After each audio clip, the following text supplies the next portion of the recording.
Spiritual Tips for Meditators. Part 2. By Propizan Vizalo.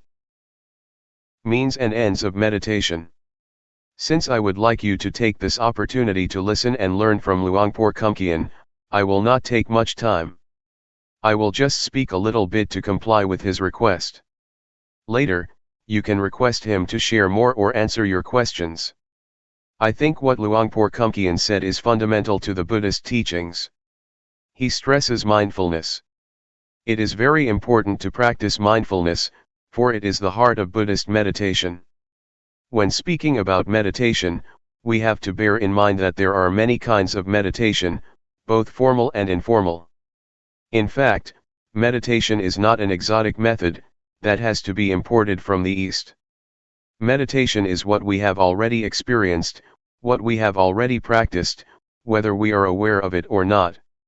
When you see nature, when you look quietly into yourself, when you reflect on your life, that is meditation. When you try to follow your breath with an expectation of calmness, that is meditation. Meditation can be practiced through drawing, painting, or music. So meditation is what we have already experienced to a certain extent. But, to make our meditation beneficial, fruitful, and worthy of our attempts and the time we spend, the shortest way, according to Buddhism, is to cultivate mindfulness. That is, meditation with awareness. Awareness is the means and end of meditation, and nothing else. For some people, meditation is the way to calmness, but for the Buddha, calmness should only be the byproduct of meditation. It is the reward that we gain from our practice. Yet, we also want to have total self-awareness. Self-awareness, or knowing oneself, is very important, as Luangpor mentioned earlier.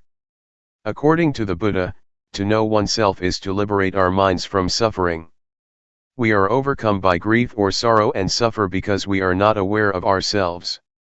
If we become aware, we can see clearly that we are carried away by greed, by anger, by anxiety.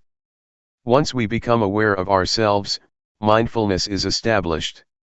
Once mindfulness is established, it is not easy for sorrow, anger, ill will, or greed to sneak into our minds.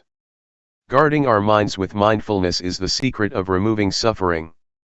Normally, we are not aware of this truth, but if you reflect on yourself, you will realize that the best way to clear your mind from suffering is to make your mind neutral, to maintain your mind in the middle. If we let our minds be subject to feelings of being pleased or displeased, like or dislike, rejection or attachment, our minds will never experience calmness or clarity. With mindfulness, calmness and clarity are possible. So with the formal practice of the Buddha, we can learn how to cultivate mindfulness, enabling us to be free from being all sorts of fire. The Buddha speaks about fire. There are three kinds of fire that burn us at every moment, every day, every hour, every minute: the fire of greed, the fire of hatred, and the fire of ignorance. The fire of greed or the fire of desire, be it sensual desire or desire for becoming, always burns our mind and that make us feel as thought we are lacking. It is quite strange that the sense of lacking is prevalent in Western societies. Despite the material richness, despite the abundance, people are overwhelmed by the sense of lack. They may have a lot of things in their houses, they may have a lot of money in their bank accounts, they may have success in their careers, but people still feel that they lack something. That is why they try to gain more and more, consciously or unconsciously. Mindfulness is very effective at stimulating the knowing element in our minds, the conscious element in our minds. It not only helps us to be awake but also brings calmness, which leads to clarity. And once our minds become clear, insight into the nature of mind is possible. That is why mindfulness is very important. June 8, 1997. The art of meditation. You may have noticed the relationship between body and mind during your practice. They affect each other and we should make the best of them for our practice.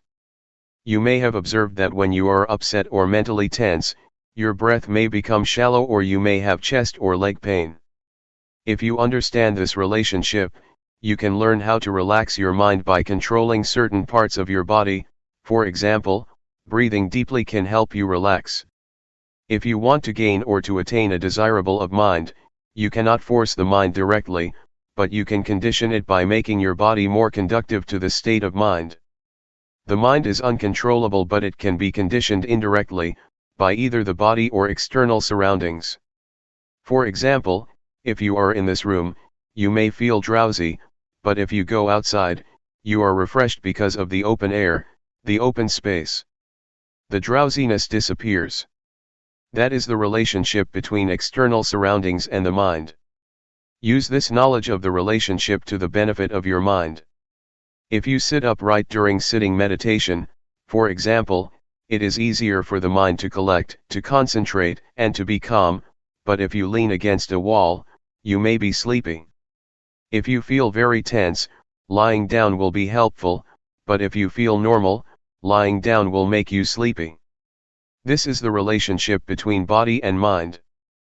Please learn how to take advantage of this relationship to improve your practice. During walking meditation, for example, if you feel distracted or your mind becomes busy and wanders without end, walking more slowly can slow your mind. Your mind will be less distracted. The speed of your walk can affect your mind.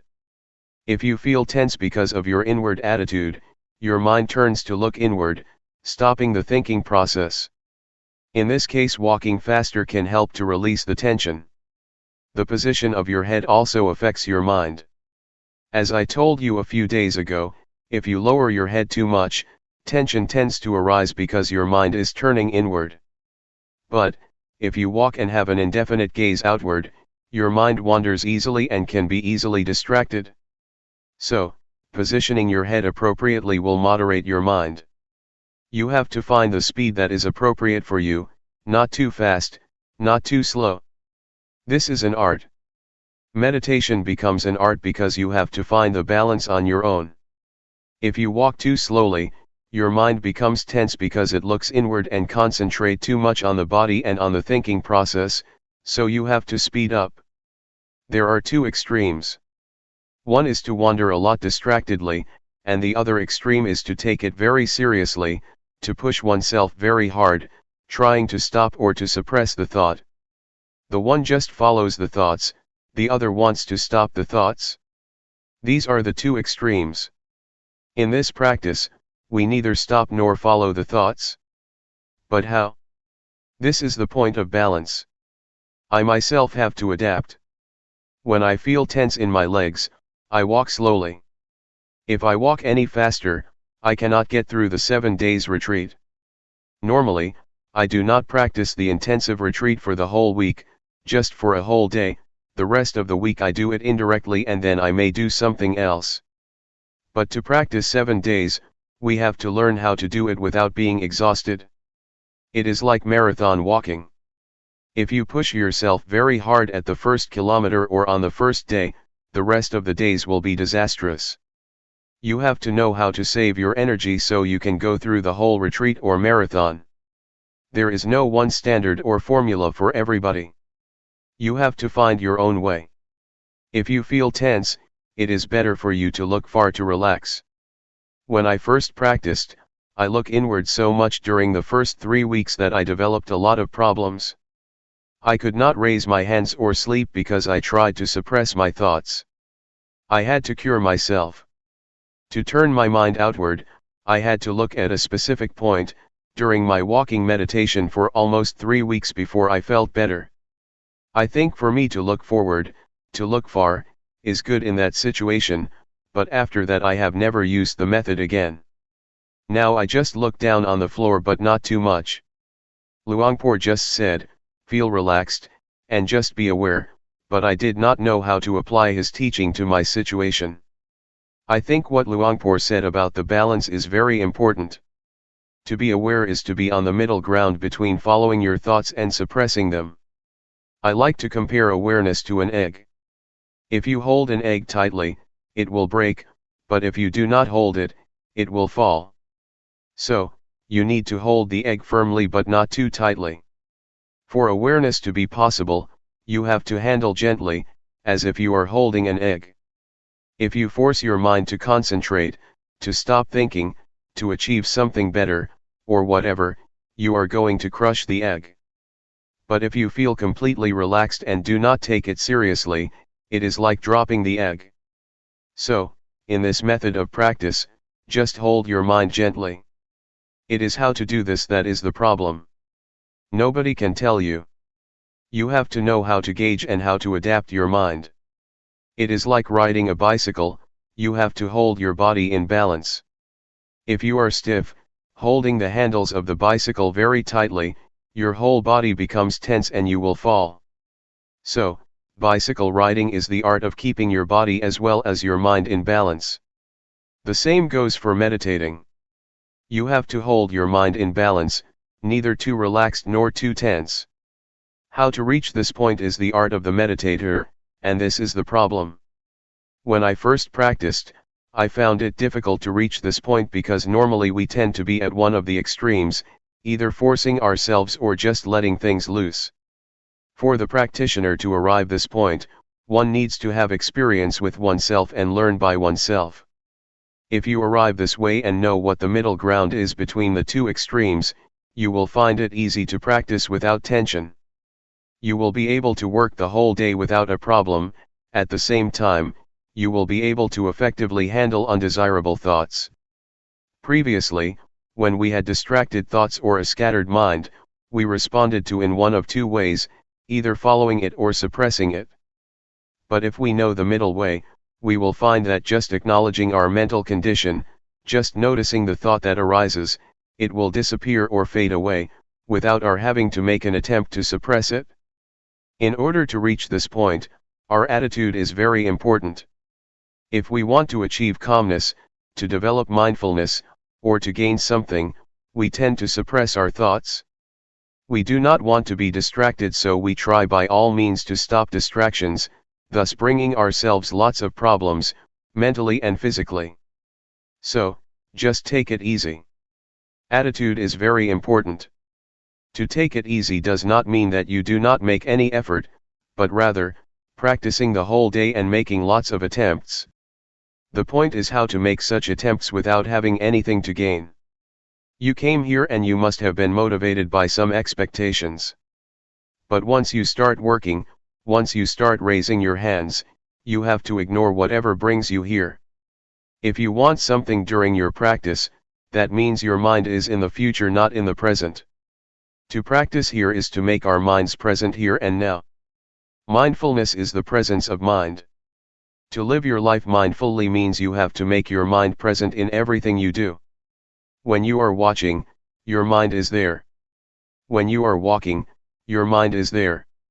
When you are taking a bath, your mind is there. That is mindfulness, or the presence of mind. You may wonder how to practice mindfulness while asleep. It depends on how you cultivate mindfulness when you are awake. If you are mindful most of the day, it will take care of itself during your sleep. You will learn that your dreams can be affected by mindfulness. Even consciousness plays a role in your dreams to a certain extent. They are not totally unconscious. They depend on the mindfulness that you have already developed. So, just take care during your waking hours, because it is the period of the day that we can control. It took me about a month to find the middle ground, but I am a bad example. Many people spend about a week to find it. For me, I feel that tension is the indicator of whether I am practicing right or wrong. If I am tense, it means I am practicing the wrong way. After 1 month, I was aware of my thoughts very quickly, which was a surprising experience for me. Sometimes, even now after being a monk for more than 10 years, I practice and I feel tense, which means I am too serious, so I know I have to relax my mind a little bit. I still get tense from time to time, not always at the balanced state, but at least I know how much I have to relax to reach the middle ground. It will be a point you are familiar with. You may get tense, but when you feel relaxed to a certain point, you will know that this is the middle ground for you. You have to find it yourself. Nobody can tell you where it is. There are many indicators for us to be sure whether we have developed enough awareness or not. Sometimes one has a lot of distractions. The mind can become busy, but if you acknowledge the thought very quickly and notice when it occurs, you are aware. Also, to be aware does not mean that you have to be calm. In some situations, the mind is supposed to perform its functions and it is difficult to be calm. As long as you notice that your mind is distracted, it is all right. That is why Luangpor said, do not try to be undistracted, but once you are distracted, you are aware. Once your mind goes out, you are aware. The point is your awareness of your state of mind and knowing it quickly. For a lot of people, meditation time is only the time when they sit cross-legged and close their eyes. Afterwards, they go to work, and cannot think of meditation. Meditation is limited to the room, in the morning and in the evening. But for us, the meditation zone means trying to make the whole day, or a certain period of the day, a time for meditation, even though you do not close your eyes and are still at work. It should start at a portion of the day, and then enlarge its zone. The more you are aware of every moment, the more meditation is a part of your daily life. It does not mean that only the time inside a meditation hall is meditation, and the rest is not. It should start from the meditation room and then enlarge to your whole life. Enlarge the zone in time first and then enlarge it in space as well. Try to integrate meditation into your daily activities. Try to use the movement of your body as meditation objects all the time, and try not to stay still. On the car or the bus, rub your fingers. Try to have some parts of your body moving and use the movement of your body. If you can use your breath as meditation object, you have a refined, sensitive mind. Yes, you can do that, too. Luangpor suggests using the blinking of your eyes or the swallowing of your saliva. Breathing is useful because you do it all the time, especially at night when lying in bed. But while typing, it may be difficult to be aware of your breath, so just be aware of the typing itself as the object of meditation. When you take a bath, the movement of your body is the object of meditation. So we are never short of an object of meditation, except when we are sleeping. That is the benefit of Sati meditation, you have an object all the time. We need to have a physical object for meditation all the time, and our body is better. Your mind should be aware of your body's movement. Once a thought arises, your mind goes to the thought, acknowledges it, and then returns. So you have a home. Meditation provides you with a home that is the object of meditation and your mind stays with it. The movement of your body is the present moment. To be mindful is to be present in the present moment, so we try to provide a present moment for the mind, the body's movement. When you become distracted by a thought, that is the present moment too, so the mind should be mindful, but since the thought is undesirable, we just let it go and come back to another present moment, your body's movement. It is okay to shift awareness from one type of your body's movement to another frequently if you are skillful. If you are an adept practitioner, it is not difficult to shift. Try not to practice only two postures, because if you practice only walking and sitting, you may find it difficult when you want to be aware of additional activities. You will not be adept enough to apply mindfulness to that activity, because you have only been using rhythmic meditation and walking meditation all the time. So, you have to be adept, to be skillful, to apply mindfulness to every area of life. For example, in a normal situation, I would use the rubbing of my fingers as an object, but, if I am tired, I can concentrate on my breath because it will turn my attention away from the tiredness of my fingers. It is the same with walking. If I walk or climb up a mountain, at a certain point, I shift my awareness to the breath because my legs feel tired. This is the way to release tension. You can shift from one to another. In Thai, we called it a toy or hobby. We change from our routine to a hobby, and then we change back again. To make meditation more entertaining, we find something strange, something special, something new to play with, and then after we feel we have had enough, we return to the main posture. Please try to apply mindfulness to another postures or activities, not only in daily life but in the retreat too. When I practiced with Luangpor Teean, sometimes he asked me to clean the floor. He gave me a broom and asked me to be aware when I was doing that job. He wanted me to not stick to the two main postures. During the first few minutes, I felt disturbed, unable to be mindful of the work, because I had limited my activities to only two postures, and did not know how to apply mindfulness to that work. But later I knew. In Luangpor's retreat, he also likes people to stay with sitting and walking, but he will provide you with some work to do like cleaning the toilet, because he wants us to be skillful in every activity, otherwise you will not be able to apply it to other activities after the retreat. July 9, 1997. The middle ground. As you already know, we are training our mind to reach the middle ground, that is between the outward-oriented mind and the inward-oriented mind. Do not try to turn your mind too much outward or too much inward, to follow your thoughts or to stop them. The middle ground also means trying to avoid being lazy due to being too relaxed, or being strained due to too much tension. It also means that we have to avoid the two extremes of indulging in pleasure and indulging in pain. What does it mean by that, indulging in pain or indulging in pleasure? It means that when you recall a good memory or refreshing images you get high, and when you recall unpleasant feelings in the past, a bad memory, you get low. If you are moved like that, that means you are already indulging in pleasure or pain. If you are stuck in the pleasant feeling, that means you are indulging in pleasure, which is one extreme.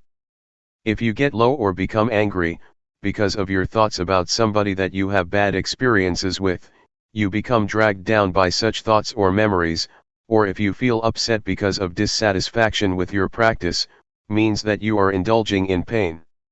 So, to avoid these two extremes means try to keep your mind normal, stable, and unmoved by pleasant or unpleasant feelings, good or bad thoughts, good or bad mental experiences. So, you see that the term middle ground means balanced. It has a broad meaning. It means that you do not follow the thought or suppress the thought, turn your mind too much outward or too much inward, be lazy or push yourself too hard, or indulge in pleasure or in pain. It is the art of meditation to keep our minds in balance, to reach the middle ground. You may feel it is very difficult to attain this state of mind, even though you have come closer to it. Sometimes, you have already attained that balance, but you may be dissatisfied with it. You do not realize that you have already arrived at the middle ground, so you push yourself harder and go beyond that point, moving towards another extreme. Sometimes, your mind is too much inward so you try to relax, but you relax so much that you pass the state of balance, wasting a lot of time. Sometimes, you do not think this is the point that you need to attain. You think, oh, this is not the state of awareness because so many thoughts are still coming up, so I have to push myself harder. You are not satisfied with that state of mind simply because you have some expectation, so you keep passing the state of balanced mind without realizing that you have already experienced it. I think expectations are sometimes illusory. They are dangerous because they can deceive us, so we have to be very careful. We have some expectation about awareness, so we have already adjusted our mind to the expected state of awareness. Since we do not feel the calmness that we expected, and we feel thoughts still arising, we keep ignoring this state of balanced mind. I am sure that you have already experienced the state of awareness, the state of balanced mind, even though you may not realize it. So try again that you may find it and have confidence in it. Another point that I would like to mention is that, aside from keeping our mind in balance between the two extremes, we also need another art, the art of reconciling two opposing values. We face conflicts in our daily lives between freedom and discipline, between diligence and concentration. If you are too diligent, your mind becomes distracted, but if you concentrate too much, you tend to be lazy. The point is how to reconcile these two opposing values. Right and duty are another pair of values that we have to reconcile. Individualism and communalism are also two opposing values that we have to reconcile, or our lives will suffer. We also face the same dilemma in meditation practice. It may be even more difficult than what I have already mentioned. One is to take it easy but to try hard. Luangpor always stresses this: relax. Take it easy, but try hard. Take it easy but keep trying all day. It is quite contradictory, but you have to reconcile these two or you cannot make progress. Luangpor Teean always said, take it easy, but seriously. Luangpor Teean, unlike Luangpor Teean, would give you only a 5-minute talk. At his interview, which lasted less than 5 minutes, he kept saying we should take it easy but seriously, or take it easy but do it all day. I was quite confused then, but now I understand what he meant. I think this is the kind of training that is very useful for our daily lives, because it is the art of working happily and more effectively. To be happy and to be effective is a pair of values that may seem to oppose each other, but that can be reconciled. During the practice, you have to learn not to expect anything, to just work. If there is too much distraction, that is okay.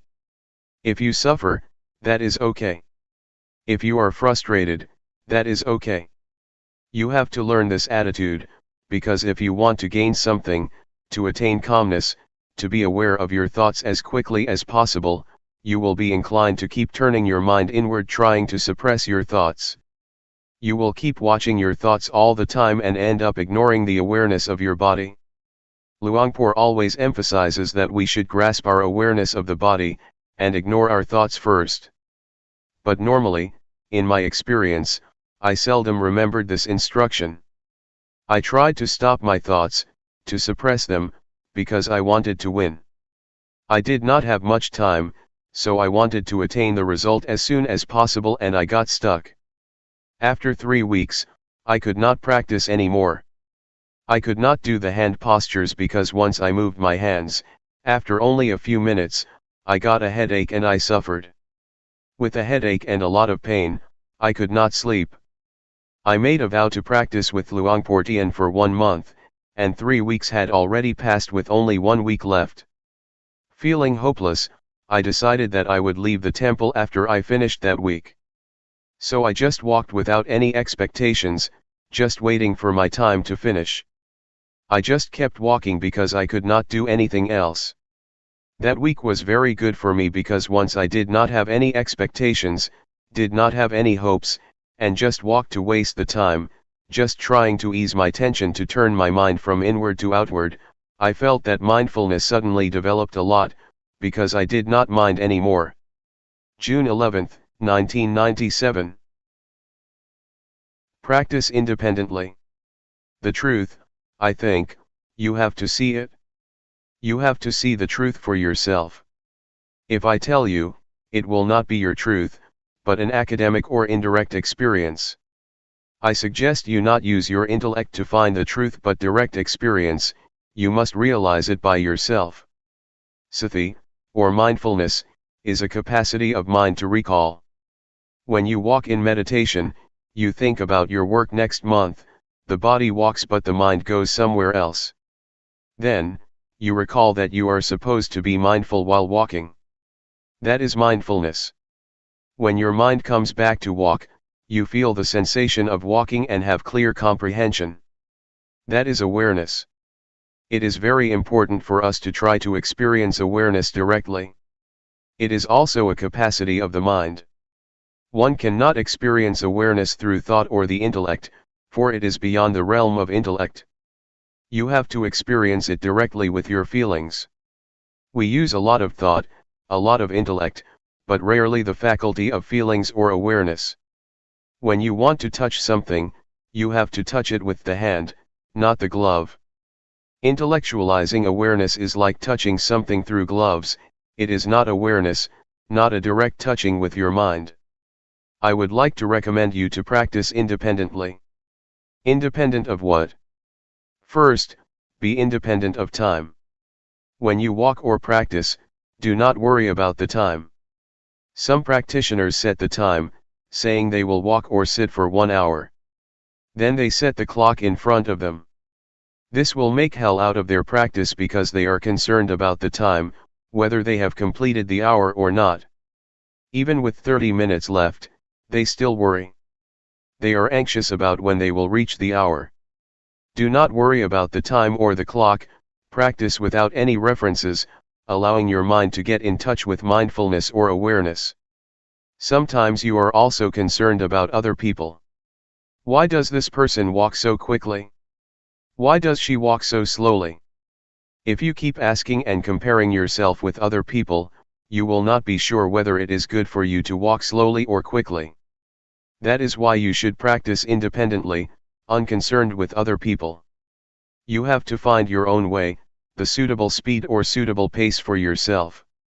Everybody has his or her own way of practice. Please ignore what the other people do, just be concerned with yourself. Another thing that may cause you anxiety is the notion of awareness, or the concept of mindfulness. You have some idea about awareness or mindfulness. When your experience does not fit with that notion or idea, you feel unhappy, you feel uncertain, you feel unsure about the practice. Please forget whatever notions you may have about mindfulness or awareness, even words by the master, or the teachers. The master said that awareness is like this, and mindfulness is like that. You become attached to these words. When your experience does not fit with these words or ideas, you feel unhappy. When I first practiced, I was confused. Somebody said you have to be aware like this, but the other master said you have to be aware like that. I was bewildered. Which one is the real awareness? It is difficult to explain what awareness is like. You cannot convey awareness by words, but have to know it from your experiences. This is true even of color.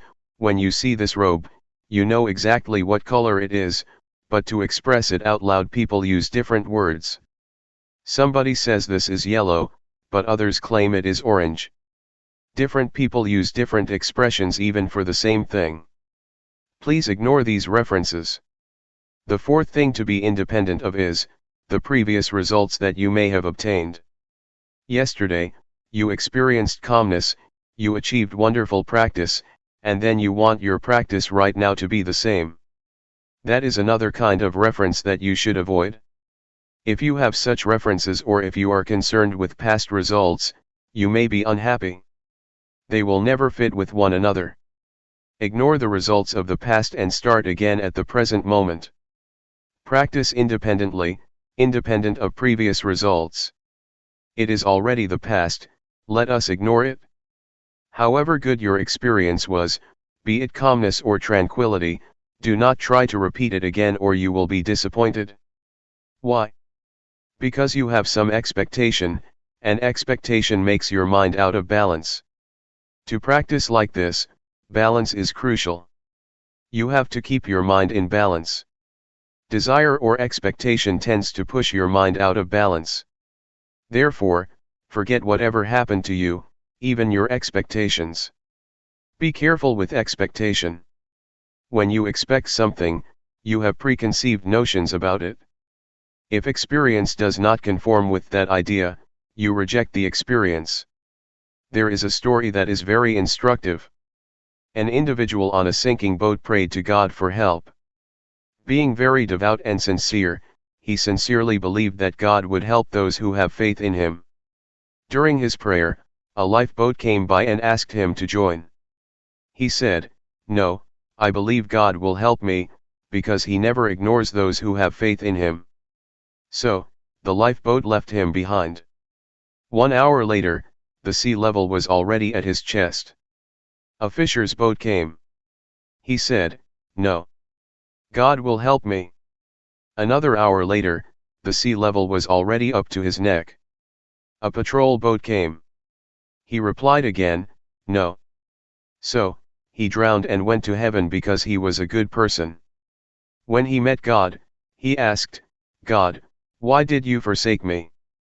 I prayed for you even at the time of crisis. God replied, you fool. I sent 3 boats to help you. Why didn't you take the boat? The man expected a miracle. In reality, no miracles happen. God's action is not miracle, he works through ordinary events. So, with expectation, the person tried to reject even the help of God. Do not be too concerned with expectations, or you will reject the experience that you have already achieved. Just work independently of expectation, and try to get in touch with real awareness through direct experience. When you get a result, it will be the true outcome of your practice. Do not bother with miracles or preconceived expectations. Question: how can you forget everything and not have any expectations or references? Answer: it can be done through repetition. In the first hour it may not be easy to forget, but if you practice more and more, you will feel in harmony with the practice, and then this notion will pass away. Nevertheless, you have to do it repeatedly, over and over again. Then, a new kind of habit will develop, the habit of letting go and forgetting expectations. Question: that is very, very hard. Answer: it is possible, if you try to be at the present moment. I found that when I feel in harmony with the practice, I do not care about the rest. To be in harmony with the practice takes time, but it is possible. We call it, to be at the present moment. When you have developed that habit of being at the present moment, you will be less distracted by expectations, by time or schedules, by other people's practice. Question: are you suggesting that we totally ignore previous experience on how to get there? Answer: I suggest you do that when you start the practice. However, when you finish, you may review and think about which one is the way. During the practice, try to be at the present moment, otherwise, your previous results will distract you from the practice. Question: when we start the practice again, we will take reference of the previous experience, right? Then, how can you practice independently? Answer: a kind of habit will develop within you. Question: right, I see what you mean, inherit a habit from the previous practice instead of knowledge. Answer: yes. It has already happened to you, because all of you have been practicing for a long time. You have inherited some habits or some tendencies. That is the most important, more important than something in your mind. Question: not to be guided by thought, but by your natural movement or habit. Answer: yes. This is what we call adept or skillful, you become more skillful. Take swimming for example.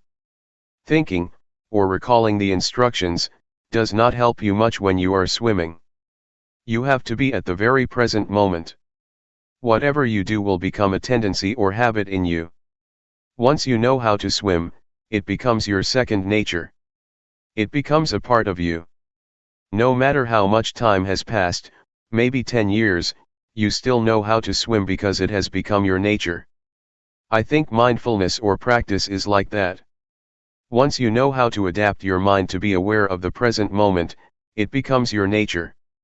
You may give up the practice for a while, then come back.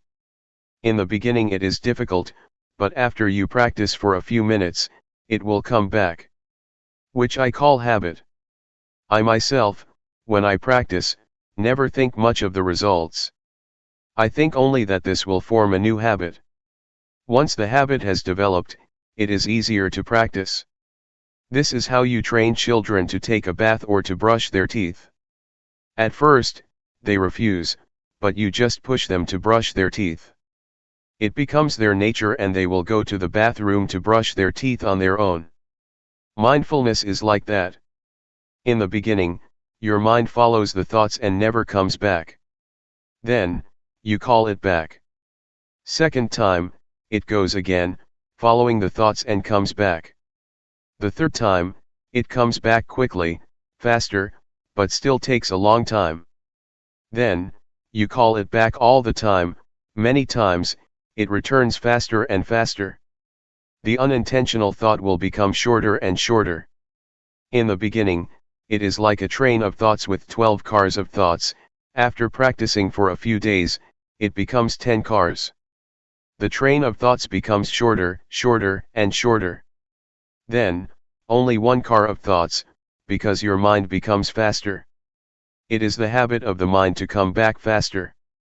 This is what mindfulness is. You need not to stop the thoughts. Your mind will come back on its own. July 8, 1997. Harmony within. Meditation practice is to train ourselves to be in harmony with ourselves, or to be in harmony with the present moment. To be in harmony with the present moment has a broad meaning. It means that we have to be content with what we have, with what we are doing, and also with what we are at the present moment. To go deeper than that, it means to be content, accepting the thoughts or emotions that we have at the present moment. To accept does not mean that you are lost, or follow the thoughts. That is not acceptance. Accepting means keeping our mind normal, not reaching to the thoughts whatever they may be. This is the only way to free our mind from all kinds of thoughts or emotions. Whether they are positive or negative thoughts, pleasant or unpleasant emotions, agreeable or disagreeable feelings, just observe them and learn to come to terms with them. People, in general, are likely to react to the thoughts or emotions that they have. To be precise, they are not reacting, but attached, or clinging, to the emotions or thoughts that arise, even unpleasant feelings. It may sound strange, but we do cling to unpleasant feelings or emotions. You may have noticed that when we experience anger, we never try to let it go. We keep recalling the incident that causes us anger, and keep reminding ourselves about the behavior of that person that upset us. We cling to that negative emotion or experience and never try to let go of it. We may want to, but we never try. We just cling to it, grasping the anger, the anxiety, or whatever. Thus we cannot sleep at night, because we keep thinking about this and that despite the fact that they are unpleasant feelings, emotions, events, or experiences. That is why I say we cling to it. We do not accept it the way it is, but cling to it. That is what the Buddha called indulging in pain or indulging in suffering. In the first sermon of the Buddha, he mentioned two extremes, indulging in pain and indulging in pleasure. Buddha advised us to avoid these two extremes. To indulge in pain does not mean that we torture ourselves as the Buddha did, when he tried to attain enlightenment through ascetic behavior. He refused food and slept on nails.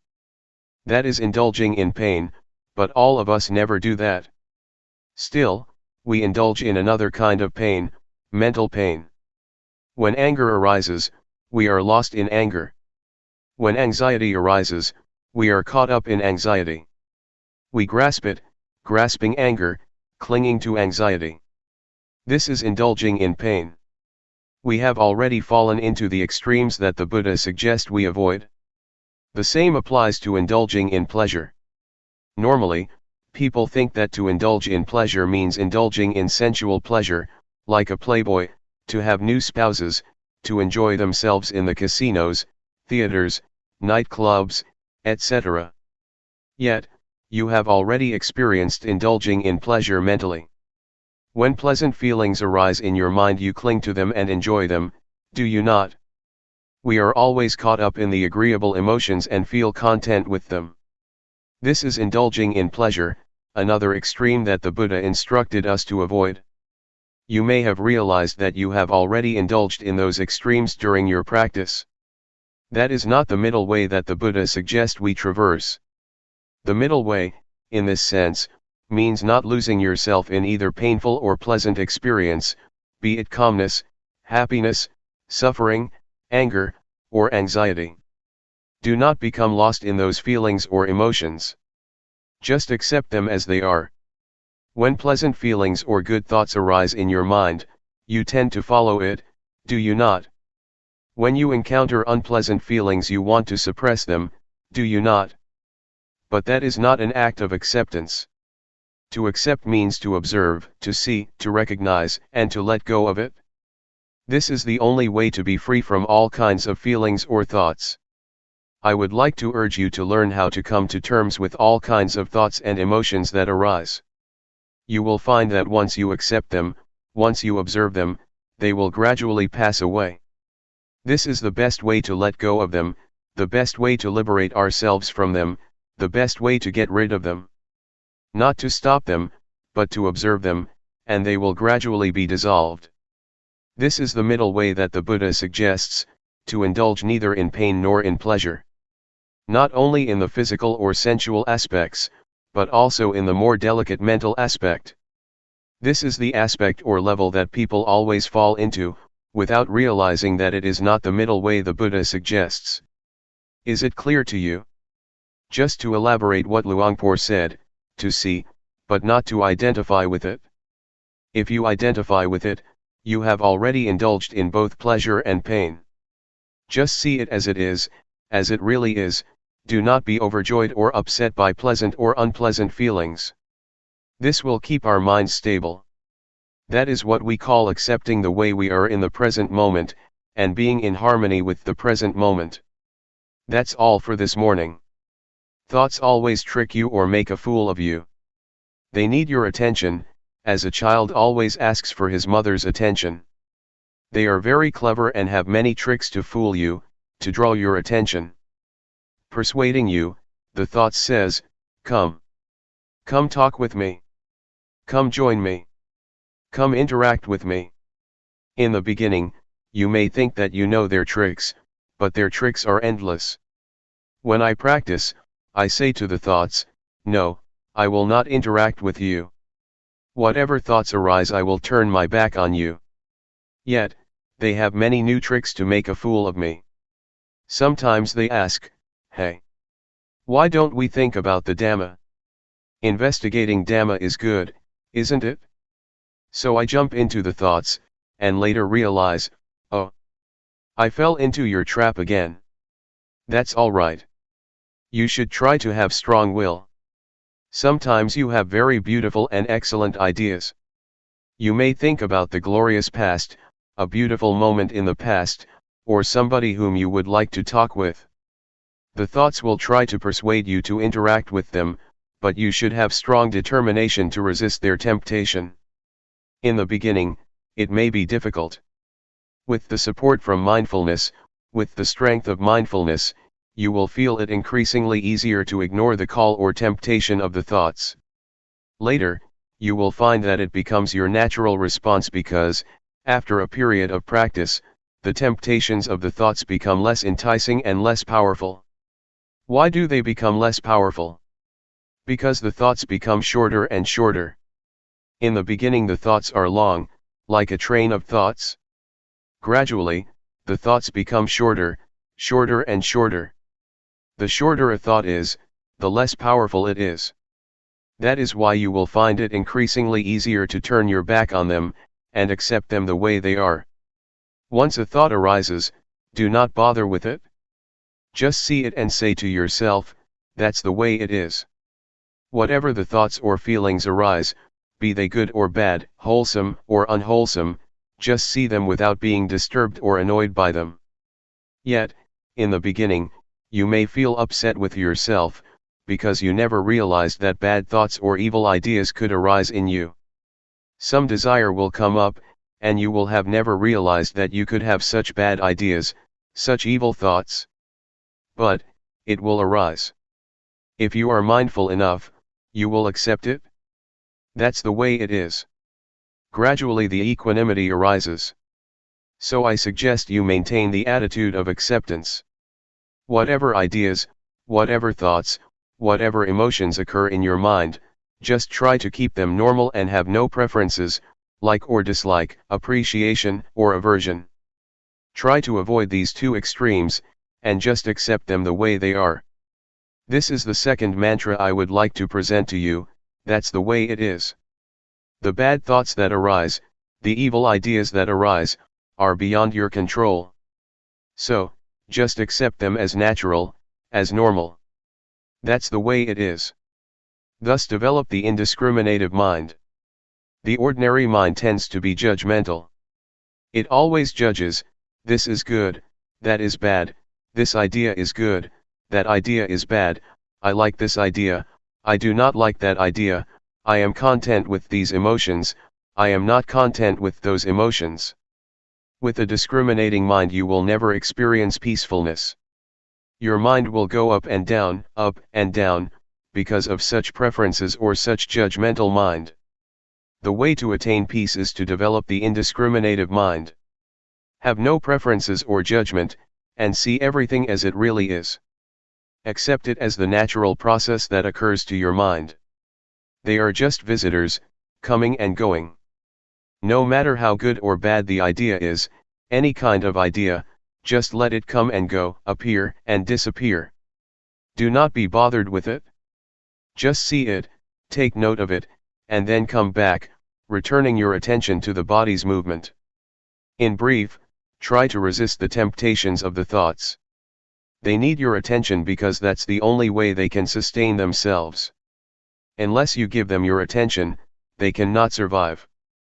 They can exist only with your support. If you do not pay attention to them, they will just pass away. This is the best way to handle the emotions. Do not suppress them, stop thinking, nor force your mind to drop these thoughts. Just say to yourself, when the thoughts arise, that's the way it is. July 9, 1997. Calmness and insight. There are two words that Luangpor always mentions, mindfulness and awareness. Both are like twins. They are interchangeable, help each other, and always come together. Mindfulness is that which recalls. For example, you are moving your hands, but you forget that you are doing it because your mind is distracted. Then, you remember that you should be attentive to your hand movement. That capacity to recall is mindfulness. Mindfulness recalls and brings your mind back to the action of your hands. When your mind is attentive to your hands, or to any activity, you become aware of your body, aware of yourself. This is awareness. Once you are aware of any activity, you know what should be done as far as that activity is concerned. This is clear comprehension, another function of awareness. When you are aware of an object and attentive to it, your mind becomes increasingly collected and composed, thus enhancing concentration. Awareness also gives rise to and strengthens mindfulness. Sometimes, while you are supposed to be aware of your body's movement, your mind becomes distracted. Awareness of your body's movement sometimes helps your mind to recall that you must be mindful of your body, and that's why it can help to bring your mind back. It awakens mindfulness, bringing back the mind. For example, when you are listening to someone's speech, you rub your fingers. You may be distracted by the environment, by your worries or your concerns about something else. Suddenly, you feel the sensation of your fingers, and the sensation helps you to remember that you should be listening to the talk. So, mindfulness becomes function and brings your mind back to the talk, to be attentive to it. This is how awareness helps mindfulness to function, or take place. Mindfulness, awareness, and concentration are closely related. Mindfulness gives rise to awareness, awareness gives rise to concentration, and vice versa. They help each other, enhancing each other. Don't be confused when Luangpor sometimes mentions mindfulness, and a few moments later he mentions awareness or mindfulness and awareness. They are the same. Technically they are not the same, but in practice they work very closely together. Briefly speaking, mindfulness brings the mind back to the activity or meditation object. Once your mind is with the object, you have awareness, you know and you see clearly. With the functions of mindfulness and awareness as I mentioned, two things will occur. The first is calmness. It arises because you are not distracted by thoughts or by external stimulation. Your mind does not wander around because your mind is attentive to, or tied to, the meditation object. Thoughts may arise in your mind, but they are short and do not disturb you much. You may feel hot, you may feel cold, but it does not give rise to anger or upset you, because mindfulness brings you out of the anger or negative qualities, and back to the object of meditation. But, if you do not have an object of meditation, your mind can easily be caught in the anger, that is the result of unpleasant feelings. So, mindfulness and awareness help you to let go or be free from the discontentment. That is why calmness and relaxation are possible for the one who has mindfulness. The second thing that happens when you have mindfulness is wisdom, or clarity of mind. It happens because mindfulness and awareness keep your mind from liking or disliking, from being up or down, from being content or discontent. They keep your mind stable and without bias. If you have preferences, if you are discriminative and like or dislike, you have bias and you cannot see things clearly as they really are. This will not be the case if you have mindfulness. For example, when anger arises, you will not be caught up in it, you will distance yourself from it and see the anger. You do not reject anger, but just see it. You can see how it exists and how it passes away. But, if you get into the anger, you cannot see, and you cannot know the anger. Just as when you are in this hall, you cannot see what this hall looks like, unless you go outside, only then can you see what the Kuan Yin Hall looks like. You have to be outside so that you can see clearly what or where it is. How can you be outside the anger if you do not have mindfulness? Mindfulness helps you to be outside the thought and see it as really is. That is why Luangpor always emphasizes that, you have to see. You should know. You should not be lost in any kind of thoughts, be they good or bad, of pleasure or pain, so that you can see and know. Truth will reveal itself. In short, as I mentioned, there are two kinds of results that will take place, calmness and insight, or wisdom. Yet, you should bear in mind that calmness is not the primary aim of this meditation. The primary aim is insight. If you take calmness as the primary objective, it is easy for you to become lost in calmness, and then you cannot even see what it is. Just recognize that calmness is like this, when it manifests itself, and do not be overjoyed with it. Just see that that's the way it is, and then try to maintain your mind to see, to be clear, keep knowing, keep observing. That's all. This is just to make a brief distinction between mindfulness and awareness, and to highlight their main functions as well as how they work together. Practically, they have more functions than what I have just mentioned. July 10, 1997.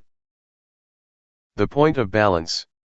As you may be aware, Luangpor tries to suggest that you not watch your mind or watch your body closely. There are some justifications for that. In our daily life we tend to do a few things at the same time. You should allow your mind to be aware of your whole body rather than only a particular part of it.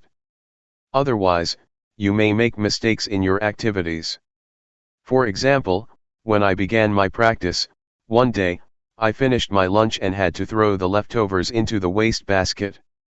Since I did not know how to practice properly, I forced my mind to concentrate only on my feet, while I was walking to the waste basket. When I arrived at the basket, I threw the leftovers into the basket, and forgot that not only the leftovers but the fork and spoon were also thrown away. Why? Because I concentrated too much on my feet. I did not allow my mind to be aware of my whole body, to be aware of the act of holding the plate with the leftovers and the fork and spoon.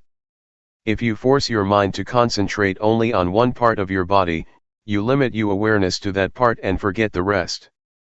There is another story of a practitioner, who wanted to concentrate on every act of her movement in detail. Before she went to the office she had to get dressed. She concentrated on her act of dressing very consciously and very intensely. When she took the shirt, she concentrated on it. While wearing the shirt, she also concentrated on every movement of the wearing. The same applied to putting on her trousers, her socks, and her shoes. When she went to work, it took more than an hour for her to realize that she forgot to zip her trousers.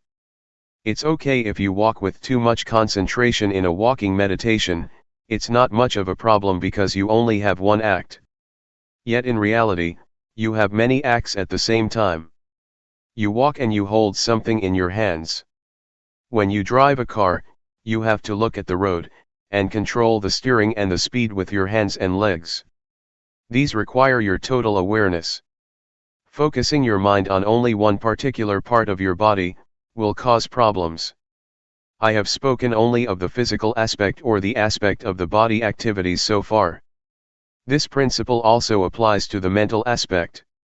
If you force your mind to watch your mind closely, you tend to block your thoughts. When there is no thought, you do not learn how to let go of it. You should allow thoughts to arise, so that you learn how to let go of the thoughts or emotions. If you block your mind, the thoughts cannot arise, and then you do not know how to let go of them when they do arise. It is important for you to keep your mind in balance, to not watch or concentrate too closely, nor to let it loose to all distractions. This will enable your mind to be aware of the mind, to be aware of the body, not only of your hands, but the whole of your body and also its surroundings.